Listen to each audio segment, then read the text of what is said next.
down D and a drop down E, and he wouldn't do it. So he played this or something, whatever. So that's Hell for Fury. I was so angry on it, I just wouldn't sing on it.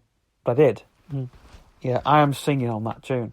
You know, run the hell! I can't do the vocals now. But,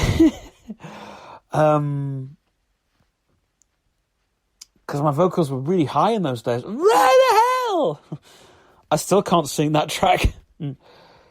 So, we're in Rockfield, and we're doing that track.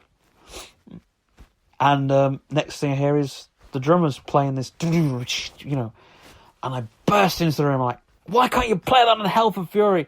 And he's like, man, chill. He's like, I'm writing a track here. I'm writing a track for you. And I'm like, what's it called?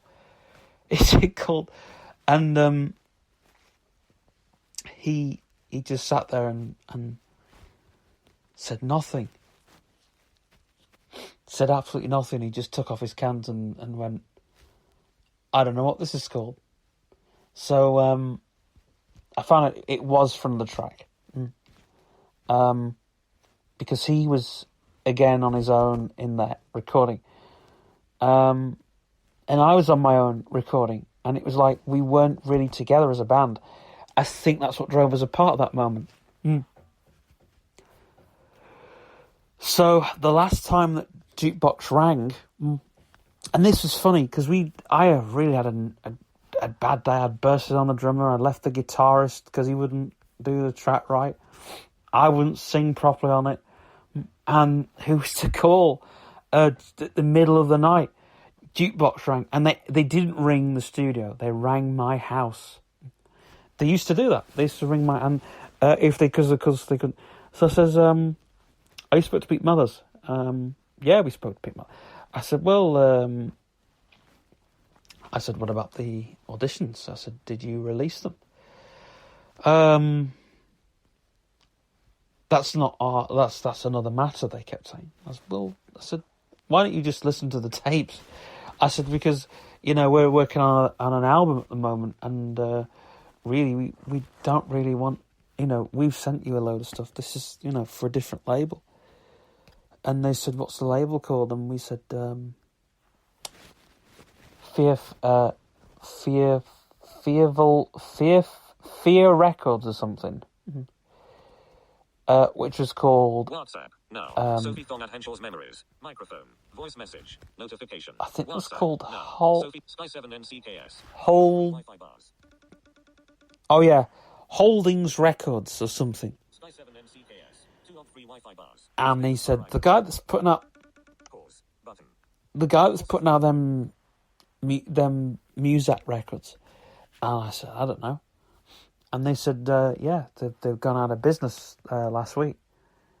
And I thought, oh no, what are we going to do about this new album? And I said, all these tapes. I said, so, I said, look, I'll send you the box of tapes and you do what you want with them. I said, you don't even have to say they're Massacre's tapes. You can do whatever you want with them. You can even send them to session people or burn the tapes or whatever. We don't want them. Which was, because they had Jukebox on, and we didn't really want to mess with Jukebox's stuff, because at the time, if you signed with Jukebox and you did and they had your tapes, you didn't own the rights to them. And we said, look, we don't own the rights to this stuff. And so I'd gone back in the studio the day after to do Hell for Fury, which I sang on great and everything. And we were working on this other track, the one that the drummer had written. And the drummer's in the studio and the bass player's playing, and it's just the drummer and the bass player and me listening to some of these tapes that had been left.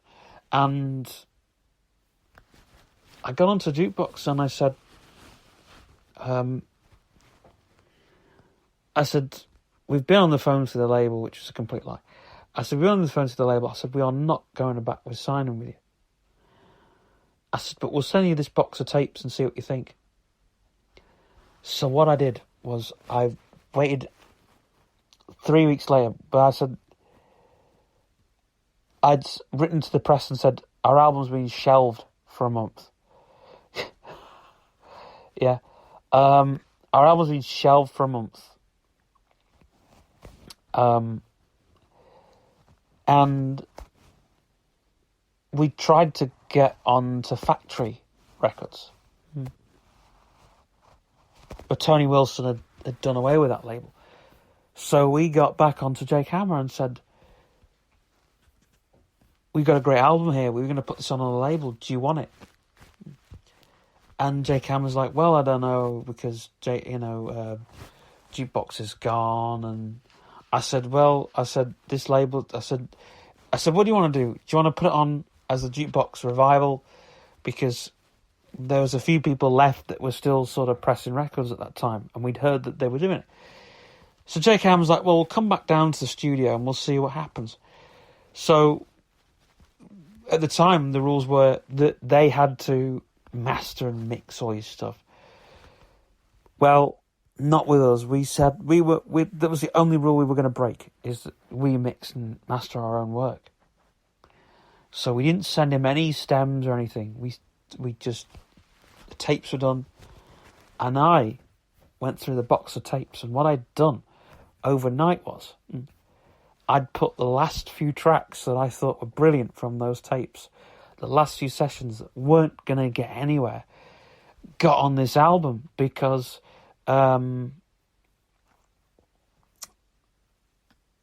were put for Jukebox, and so we broke two rules.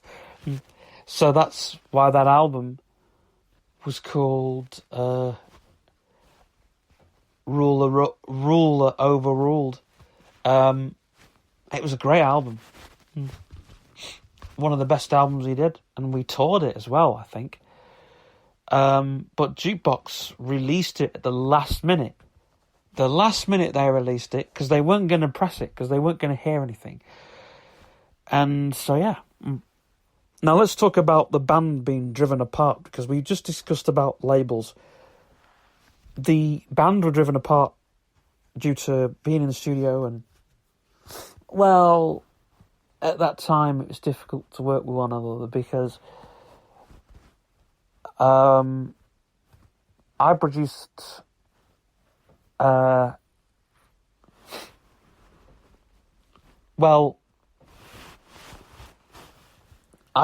that last album. And I also produced WhatsApp now. Matt Carter at the album microphone. Voice message. before. WhatsApp now. Matt Sky 7 NCKS. 3 on 3 Wi-Fi bars. So we did about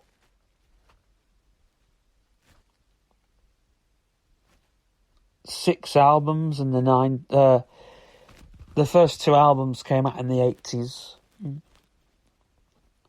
The third and fourth album came out in the 90s. The 5th album also came out in the 90s. And then there was one album where we just kind of really picky with producers.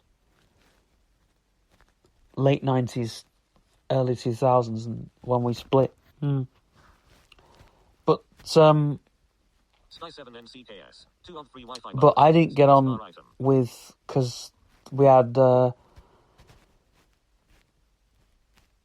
Martin Lean in the band at the time. Sky 7 NCKS. 3 on 3 Wi-Fi bars. Status bar item. You had Heyman Core in your band for a while, didn't you? Yeah, he was in our band from the 2000s.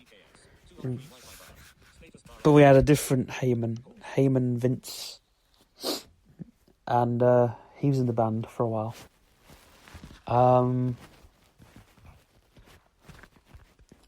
But one of the issues in the band was, like playing a part, not being in the studio together, was one of the things that the drummer was always, the bass player and the drummer, they were always together, I think. But the guitarist was always on his own. And at the time, there was one time that I just never wanted to do vocals. But we did what a lot of rock people did in those days. When we were at Rockfield Studios, not Rockfield Studios, when we went to Yeah, Rockfield Studios. We stayed there, I think. So I slept. I know I slept in the control room. I crashed in the control room a few times when they were doing, a few things. Because if I didn't want to sing, I'd crash in the control room with a beer or something.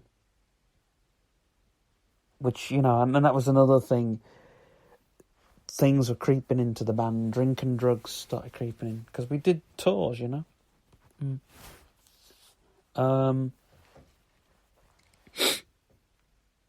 Tours where drugs were, I don't know, we weren't like Vents and, scoring with the knife. Yeah.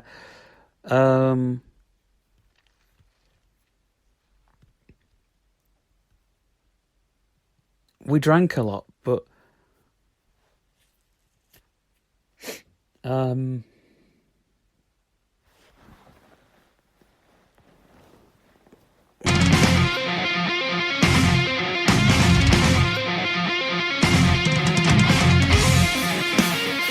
this is Jacob Lizard. This is going out to our man John Kavanagh here on Temper Radio.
G and E, and I want.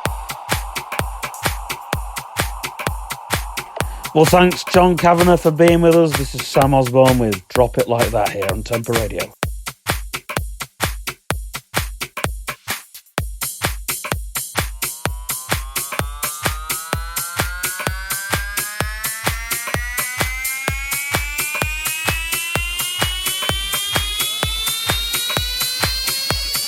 Drop it like that.